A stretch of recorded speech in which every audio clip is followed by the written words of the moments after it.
যার মাঝে এই দুইটি গুণ থাকবে, সে প্রকৃত মুসলিম।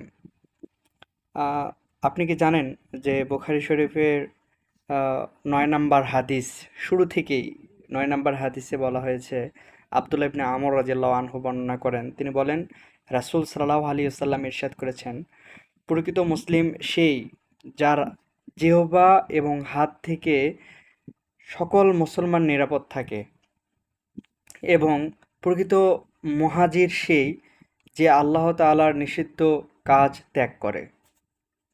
কত চমৎকার একটি হাদিস!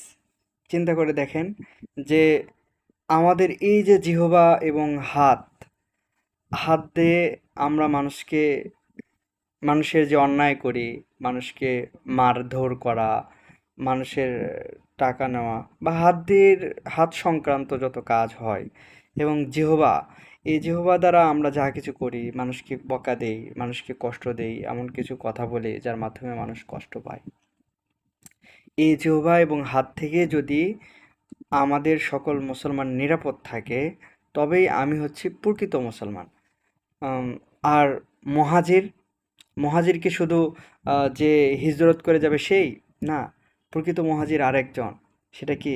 কত সুন্দর করে আল্লাহ রসুল বলেছেন যে যে আল্লাহ তাআলার নিষিদ্ধ কাজ ত্যাগ করবে সে হচ্ছে প্রকৃত মহাজির।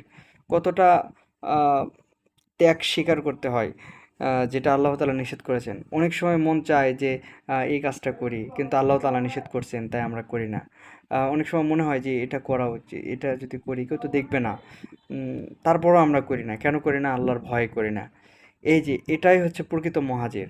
তাই আসুন আমরা আমাদের হাত এবং মুখ থেকে আমাদের প্রিয় ভাই, আত্মীয় স্বজন, সকল মুসলমানদেরকে নিরাপদে রাখি, যেন তারা কেউ আমার জিহ্বা দ্বারা কষ্ট না পায় আমার কথার মাধ্যমে, এবং আমার হাত দ্বারা যেন কেউ কষ্ট না পায়, কেউ আঘাত না পায়। আল্লাহ আমাদের সবাইকে এই হাদিসটা মানার তৌফিক দান করুন।